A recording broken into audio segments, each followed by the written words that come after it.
त्यो हाम्रो यो चाहिँ सानो एट हो, त्यो चाहिँ हाम्रो नर्मल बेल लास्टमा हुने एट हो होइन, त्यसमा ट्रायल दिने एट हो। यो चाहिँ अलिकति सानो छ। त्यो अस्ति चाहिँ एक्सिलेटरको चाहिँ कसरी युज गर्नुहुन्छ भनेर चाहिँ भिडियोमा भन्नुभएको थियो, कमेन्ट गर्नुभएको थियो, त्यसैले चाहिँ यो भिडियो बनाएको छु होइन। सो म एटभन्दा पनि यो एक्सिलेटरतिरलाई फोकस गर्छु है, हेरिदिनु होला।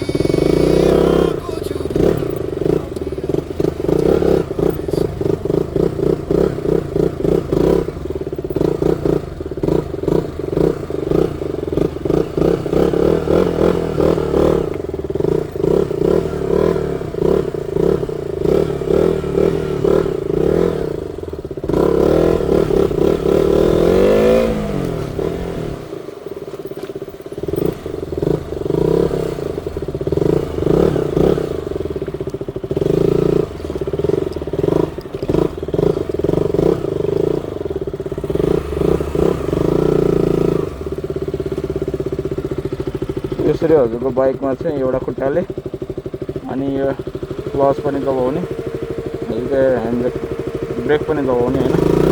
अनि बिस्तारै यसलाई चाहिँ यो हजुरको क्लच पनि छोड्ने अनि एक्सिलेटर पनि दिने होइन। धेरै पनि नदिने, बाइक बन्द हुन्छ होइन। तपाईँ अलिक स्लो गर्दै आउने क्या, अनि हजुरको यो ठ्याक्क अनि यहाँदेखि चाहिँ रोक्ने है त। यही हो। हस् त, धन्यवाद।